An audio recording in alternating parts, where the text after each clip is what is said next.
kusimama imara katika imani. Wapendwa wanafamilia ya Mungu, tumsifu Yesu Kristo. Karibuni katika Dominika ya 3 ya Kwaresima ya mwaka A. Masomo ya wiki hii, somo la kwanza linatoka kitabu cha Kutoka sura ya 17 mstari wa 3 hadi wa 7, na somo la pili linatoka Warumi sura ya 5 mstari wa kwanza hadi wa pili na 5 hadi 8. Na injili yetu ya wiki hii inatoka Yohani sura ya 4 mstari wa 5 hadi wa 42. Mada kuu ya wiki hii: kisima cha dunia hakimalizi kiu ya roho. Wapendwa wanafamilia ya Mungu, jamii ya kibinadamu hujenga mipaka ya aina mbalimbali, kama vile mipaka ya kitaifa, mipaka ya kikabila, mipaka ya kidini na mipaka ya kijinsia. Na mipaka hii mara nyingi huzaa ubaguzi na chuki. Katika Jumapili hii Yesu anaonyesha kuwa ili kumfikia mtu mwingine na kuleta mazingira ya uongofu, ni lazima mtu awe tayari kuvunja mipaka hiyo. Tunaona kwamba Wayahudi hawakuruhusiwa kushirikiana na Wasamaria. Kama Yesu angebaki sasa ndani ya mipaka ya kijamii na wakati wake, asingeweza kuingia ama kumfikia mwanamke Msamaria au kuingia ndani ya moyo wa mwanamke huyo Msamaria. Lakini Yesu tunaona kwamba alichagua kuvunja hizo kuta za ubaguzi ili kuiokoa roho ya mwanamke huyo. Tunaona kwamba Yesu alipokuwa akielekea kaskazini kwenda Galilaya, ilibidi apitie Samaria. Lakini kulikuwa na njia mbili tofauti kutoka Uyahudi kwenda Galilaya. Njia ya kwanza ilikuwa ni njia ya moja kwa moja kupitia Samaria. Hii ilikuwa ni fupi lakini hatari, kwa sababu ya uadui uliokuwepo kati ya Wayahudi na Wasamaria, na kwa sababu ya ile mipaka ambayo ilikuwa kati yao. Pia njia ya pili tunaona njia ya mashariki kupitia bonde la mto Yordani. Hii ilikuwa ndefu zaidi kuliko, lakini ilikuwa ni salama, kwani iliepuka kabisa Wasamaria. Yesu alichagua njia ya moja kwa moja. Huu ni uamuzi wa kimisionari tunaona kutoka kwa Yesu. Alikuwa tayari kuvunja mipaka ya chuki na ubaguzi. Nikuulize kwamba je, uko na mipaka gani inayokuzuia kukutana na jirani yako? Yesu aliingia katika mji wa Sikari na kusimama karibu na kisima cha Yakobo. Hapo ndipo anapokutana na mwanamke Msamaria aliyekuja kuteka maji. Hapa tunaona kuwa mwanamke alikuwa na kiu ya mwili na ya kiroho. Hivyo alikuwa amekuja kutafuta maji ya kumaliza kiu, na kwa bahati nzuri siku hiyo alikutana na visima viwili, kisima cha maji ya mwili na kisima cha maji ya kiroho.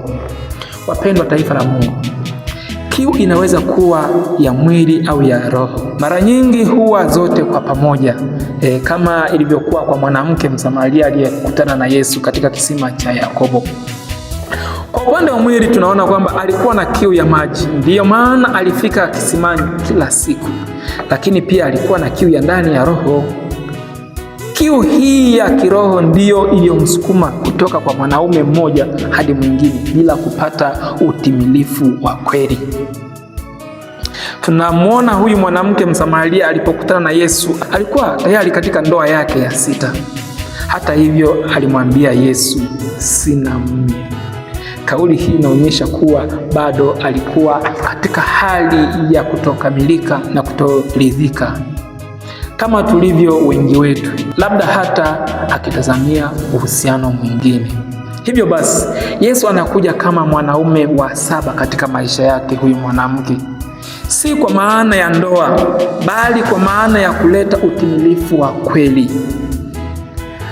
Tunaona kwamba ndani yake huyu mwanamke anapata maji ya uzima yanayotosheleza kiu yake ya roho. Je, si tamanio letu katika kipindi hiki cha Kwaresima kupata utimilifu kama huo? Hivyo basi ni muhimu kuangalia jinsi uongofu huu ulivyotokea. Yesu hakumhukumu wala kumtisha wala kumdhalilisha mwanamke huyo, bali alifanya mambo makuu 3 yafuatayo. Kwanza, alimwalika, nipe maji ninywe. Na pili, alimpa changamoto, maana alimfunulia ukweli kuhusu maisha yake. Na kitu cha tatu, alimhakikisha na kumthibitisha. Hakumkataa bali alimwelekeza kwenye ukweli wa ibada ya kweli. Yesu alimfanya ajisikie kueleweka kwa mara ya kwanza maishani mwake. Huyu alikuwa mwanaume wa kwanza kumjua kwa undani bila kumhukumu na kumkataa. Ndio maana kwa furaha alisahau mtungi wake wa maji na kukimbilia kijini kualika watu. Tunaona anaenda kuambia, njooni muone mtu aliyeniambia yote niliyoyatenda. Mtu ambaye alikuwa ameongoka sasa anakuwa misionari. Uongofu wa kweli humfanya mtu awe shahidi wa furaha aliyokutana nayo. Wapendwa, furaha ya kweli haibaki kwako tu, ni ile inayoangaza kwa wengine kama mwanga wa jua, unawavuta na kuangazia wengine nuru hiyo ya furaha. Wapendwa, tunaona wanakijiji wa Samaria walisema, sasa hatuamini kwa sababu ya maneno yako tu, tumesikia sisi wenyewe, nasi tunajua kwamba huyu ndiye Mwokozi wa ulimwengu. Hapa tunaona hatua mbili za imani. Hatua ya kwanza, kuamini kwa sababu ya ushuhuda wa mtu mwingine, yaani kumshuhudia Kristo kupitia watu, mazingira, elimu na mafundisho ya kanisa. Pili, kuamini kwa sababu tumemjua Yesu sisi wenyewe kibinafsi, yaani Yesu kujifunua kwetu sisi wenyewe. Hii inaitwa kwa Waingereza personal experience. Wapendwa wa Kristo, Kwaresima hii ni wakati ambao kanisa linatualika kutoka katika hatua ya kwanza kwenda hatua ya pili. Tusiishie kuamini kwa sababu wazazi, viongozi, mapadri au watu ambao wanatuhudumia wanatuambia kuhusu neno la Mungu, bali tuitikie mwaliko wa kumjua Kristo kibinafsi, kumwona katika maisha yetu ya kila siku na kuonja upendo wake.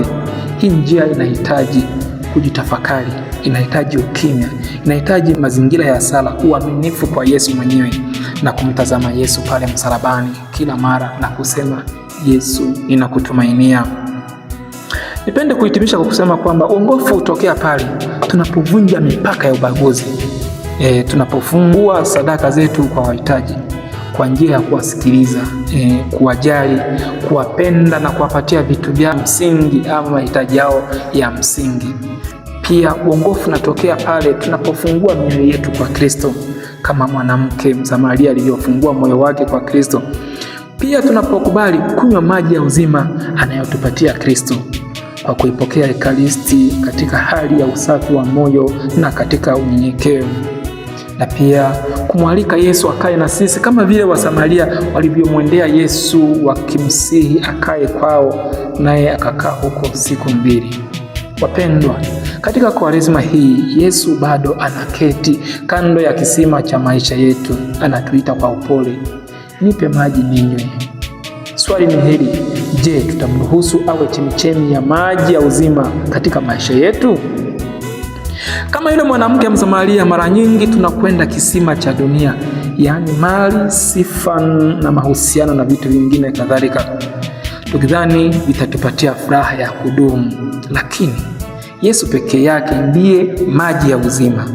Katika Kwaresima hii tunaalikwa kuacha mitungi yetu ya zamani kama vile dhambi, mazoea mabaya, kujificha na kadhalika, na kukimbilia kwa Kristo.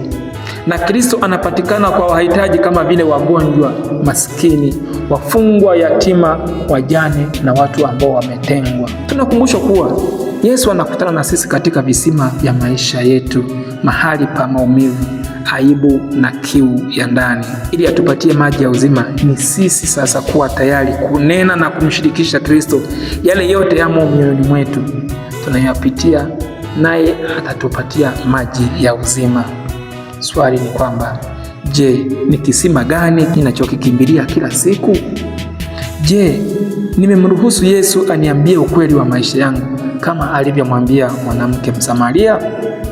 Je, nimeacha mitungi yangu ya dhambi, uzinzi, uongo, usherati, wizi, wivu, uchonganishi, masengenyo, ulevi, usherati, umalaya na kadhalika? Ama bado natembea na mizigo ya mitungi ya dhambi? Mwachie Yesu, atakupumzisha mpendwa. Mwachie Yesu, atakurudishia furaha yako, atakurudishia thamani yako, heshima yako na utu wako na utakuwa kiumbe kipya na kikamilifu. Yesu anatukumbusha kwamba kila anywaye maji anayotupatia yeye, hatutaweza kuona kiu milele, maana ni maji ya uzima wa milele. Tukiendelea kusoma maandiko matakatifu tunaona kwamba kisima si mahali pa maji tu, bali ni mahali pa ufunuo na agano. Tunaona kwamba maandiko yanatuambia kwamba mababu walikutana na Mungu kando kando ya visima. Kisoma Mwanzo sura ya 24 mstari wa 10 na kitabu cha Kutoka sura ya 2 mstari wa 15, tunaona mambo kama hayo. Lakini katika Injili ya Jumapili hii Yesu anamwambia mwanamke Msamaria, kila anywaye maji haya ataona kiu tena, lakini atakayekunywa maji nitakayompa hataona kiu milele. Yaani maji Yesu ambaye anatupatia tukikunywa sisi hatutapata kiu milele. Hapa tunafunuliwa kwamba maji ya dunia hayawezi kutuliza kiu ya ndani ya mwanadamu. Pia tukiendelea kusoma katekisimu ya Kanisa Katoliki inatufundisha tamaa ya Mungu imeandikwa katika moyo wa mwanadamu.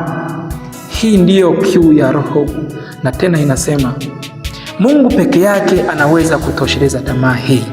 Ukiendelea kusoma inasema kwamba hivyo maji ya uzima ni neema ya Roho Mtakatifu inayotiririka kutoka kwa Kristo, hasa katika sakramenti. Pia ukiendelea kusoma sheria ya kanisa namba 113 inathibitisha kuwa waamini wana haki ya kupokea kutoka kwa wachungaji msaada wa kiroho, hasa neno la Mungu na sakramenti. Haya ndiyo maji ya ukweli ya kisima cha kanisa, yaani Ekaristi, upatanisho na maisha ya neema yanayohusisha roho na kuzaa uzima mpya. Nipende kuwatakia Jumapili njema na yenye baraka, na Mungu atubariki. Do not be afraid.